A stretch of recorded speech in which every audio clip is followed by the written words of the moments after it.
Hello guys जी, स्वागत है आप हमारे उबड़ खाबड़ ज़िंदगी में। की करो आप सब लोग ठीक ही होला। काफ़ी दिनों बाद में आज मैं ब्लॉग बनाऊँ क्योंकि थोड़ा दिन तबीयत ठीक नहीं इन वास्ते डॉक्टर कन जाऊँ हॉस्पिटल जाऊँ तो टाइम ही नहीं मिली। वैसे रोज़ रोज़ समझ नहीं आवे कहीं दिखा में नई चीज़ क्योंकि गाँव में सुबह उठनो सुबह रो काम बाद में दिन हो जाओ शाम रो काम पाचा उठो वही काम दिनचर्या बही रहे।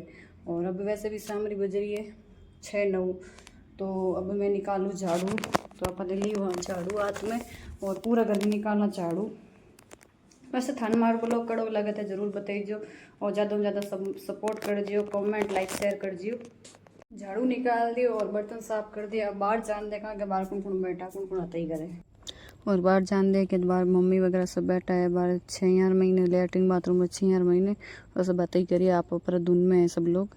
तो पापा गाय दूध लिए और दूध निकाले तो मैं बनाऊँ चाय बने चाय। और एक गाय रो दूध निकालियो और एक गाय रो दूध बाहर निकालनो है। अठे वो गर्म पानी जो मेला फल चूल्हा माते ताकि गर्म पानी हो जाए और दलियो बनाई दा गैया वास्ते।